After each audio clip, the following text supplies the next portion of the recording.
to do, if it's okay, turn it over to some questions, because I know you probably have more specific questions, and I can't anticipate what those are, so I'm gonna shut up and see if anybody has any questions. So.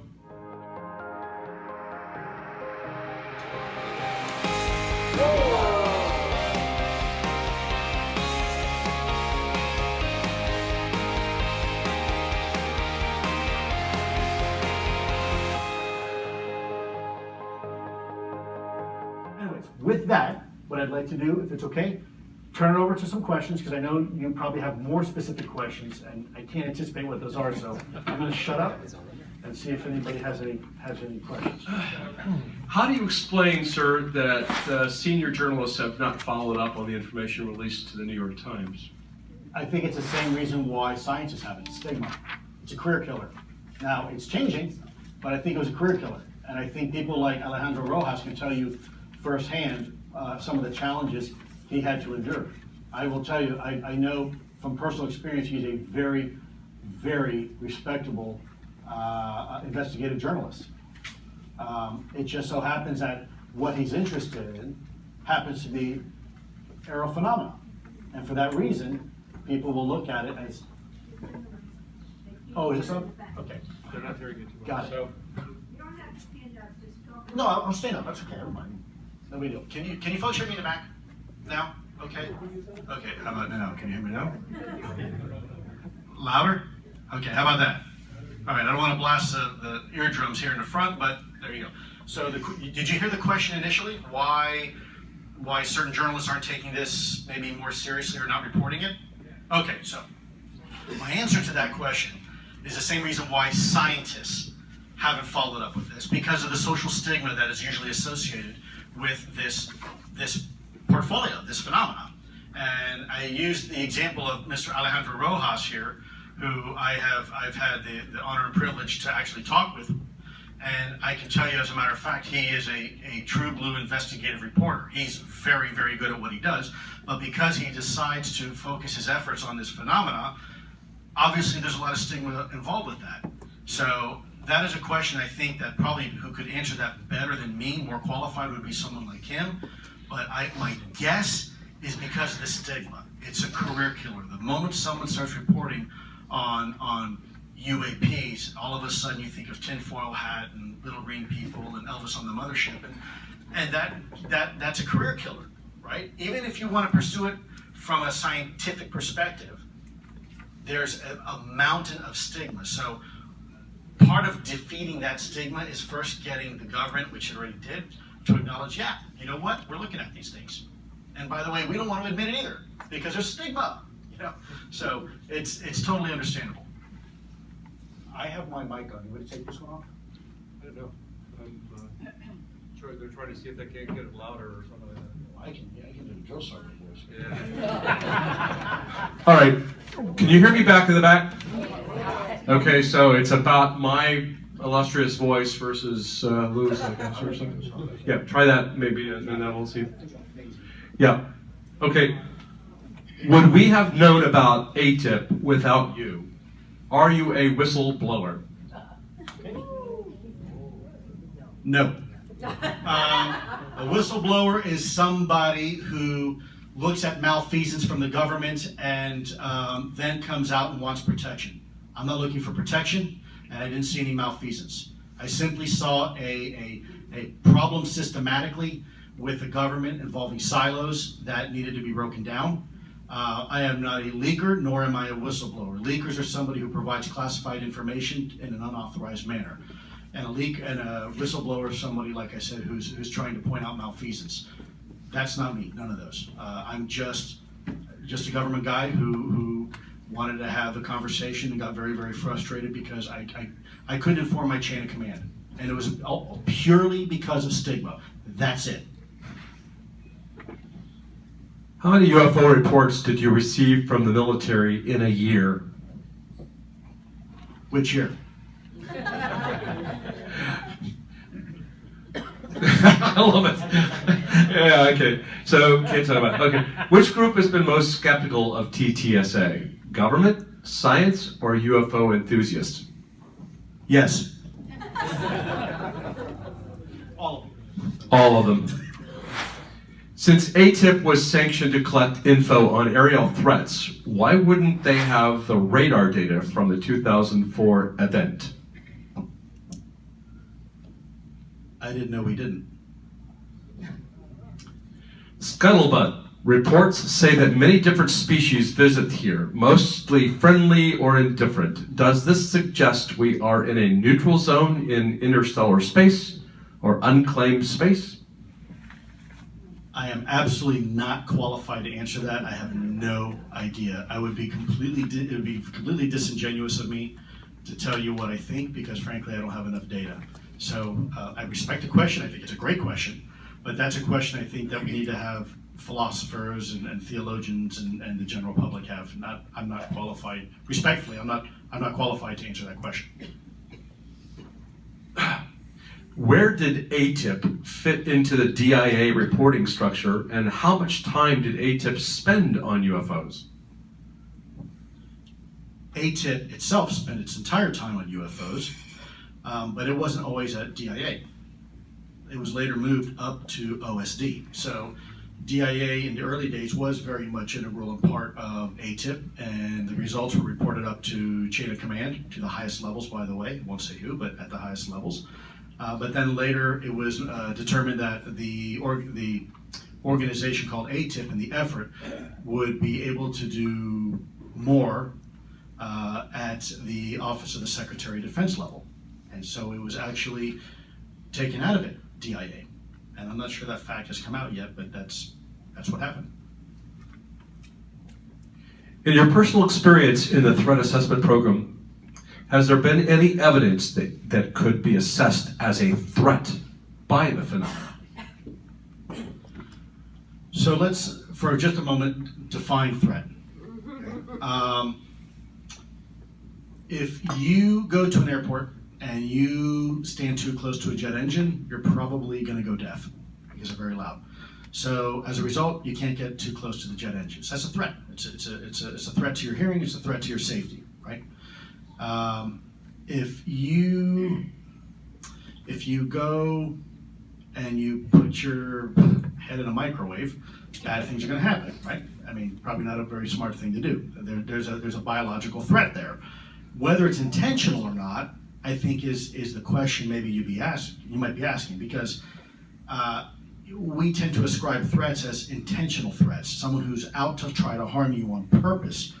Wherein we were looking at this not necessarily from an intentional threat, but any kind of threat, environmental threat, biological threat. You know, if you have a pilot that is getting barrel rolls over him with a UAP, and all of a sudden now there's associated hearing loss, is that a threat? Even if it's not intentional. Or if somebody says, look, I came close to one of these things, and all of a sudden when they come back and you see them, they look like they've got radiation burn. Is that a threat? Well, sure it is. It's a medical threat. So I'm careful not to say something is definitively a threat, because I think we need to define first what a threat means. Because threat means something different to different people. And whether you talk to a doctor or you talk to a police officer, threats come in all different shapes and sizes. Do you believe that there is a government agency, not AATIP, that has real-time access to military UFO reports? We'll take that as a yes. We'll take that as a yes. I don't know, or Now or before? Let's go with now for right now.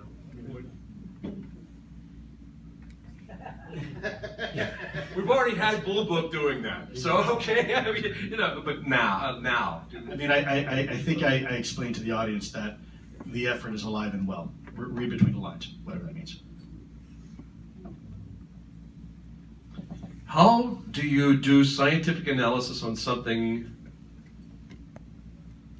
inherently not reproducible like UFOs? How do you do scientific analysis on something that's inherently not reproducible like UFOs? Meaning, I think that more like, a UFO event happens in the sky and then it doesn't happen again in the same space, that type of thing. Sometimes there are patterns, and I'll leave it at that. So to say that they're not repeatable, I'm not sure I subscribe to that. But let's just say they're not repeatable for argument's sake. I'll suspend what I think. And let's just say they're not repeatable. Well, let's go back to the analogy I said before about the giant squid in the Pacific, right? That's not a repeatable thing. These things are very elusive. They live very, very deep in the ocean. And to actually capture one on camera was almost impossible until we did it. And then we started understanding its migration patterns. We started understanding its feeding patterns. We started understanding its mating patterns. And then we could start drawing patterns that weren't there before. So UAP is no different. We have to collect the data, and then once you have the data begins to speak for itself. Then you can start putting patterns together, and that's exactly what AATIP was doing. We were putting the patterns together, and we were using that under the construct of the 5 observables to do it. Is all of this disclosure confirmation happening now because the U.S. is behind on our adversaries in developing this technology? That is a great question. I can't answer on behalf of the U.S. government. What I can say is that if we are aware of another nation who is looking into this, and let's look at the 1970s as an example when Dr. Hal Puthoff had was working the remote viewing program for several of our members in the intelligence community. We knew that the Russians were doing it too. Speak up more? Okay, still. Folks in the back, can you hear me now? Okay. So the question was regarding UAP specifically, and if any foreign adversaries may be looking at these things. My response to that is no different than in the 1970s during the remote viewing program that Hal Puthoff, my colleague here, was running. We knew definitively that the Russians were looking at this too. So as a result, we need to look at it. Because what may be pseudoscience today could be a breakthrough advantage tomorrow. And so looking at UAPs, sure, yeah, there's other countries that are interested. I just showed you a slide there that showed you countries that are interested. So it shouldn't be a surprise to anybody that the United States would want to keep a strategic edge over its potential adversaries, and especially in this regard. Especially, look, if one of those observables was mastered by a foreign country, whether it was hypersonic velocity, we hear now about the new hypersonic cruise missile that Putin is putting out, right? And it's got everybody terrified. Well, that's just one of those observables. Imagine a craft that can do all 5 of those. Think how terrifying that would be, right? So yeah, it's incumbent upon us to make sure that we avoid strategic surprise by our potential adversaries. So not sure if that answered the question for you, but I think it's safe to assume that, yeah, there's adversaries doing the same thing. Did the AATIP program at all look at any of the extra, like the abduction phenomena, or does it have any knowledge or evidence of extraterrestrial beings in physical form? I'm not qualified to answer that. I think you would be best after this or sometime this weekend talking to my colleague Hal. Not to throw you under the bus, but he's far better at answering that question than I am. Have you or TTSA found any exploitable technologies or theoretical concepts from UAP data that are exploitable? And if so, how public will this be? Yeah, absolutely we did. And I think it's already, in some cases, already going public. Let's look at the warping of space-time. So this is something that people kind of get excited about and really don't understand what that means when we talk about warping space-time. What we're talking about is there's 2 fundamental ways in which mankind is aware that you can warp space-time. And that is with a lot of mass or matter, like Earth or the sun or anything other celestial body that warps space-time, or a heck of a lot of energy. Because as we know, energy and matter are really inextricably entwined. It's almost like steam compared to ice. They look and feel fundamentally different, but they're really kind of the same thing. So when you hear that the CERN and the Large Hadron Collider is now at the point energy levels where we are creating micro black holes, and of course everybody gets scared that they're going to suck the Earth in. That's not going to happen. All they're simply saying is that we're approaching the energy levels now where we are warping space-time in the laboratory, and we're doing it with energy. That's all they're saying. And so we've already accomplished that. We have already crossed that bridge. It's not a matter of theoretical possibility, can we warp space-time? We're doing it right now. So the question is now becomes a technological question. When does the technology and the science catch up so we can scale it to a usable size that now we can actually take advantage of? But yes, a lot of those studies that you see are real studies. The Drake's equation now that people are aware of, I mean, that was a very real study, and the math is real. Warp drive, that's not pseudoscience. That, what you see in those papers, are now being substantiated at the CERN and the Large Hadron Collider. Those very same principles. We talk about quantum entanglement. We talk about teleportation. These things that we thought were science fiction, we're now doing it on a routine basis. In fact, the Air Force has done some of this stuff, and same with DARPA. So yeah, I mean, I guess to answer your question succinctly, absolutely.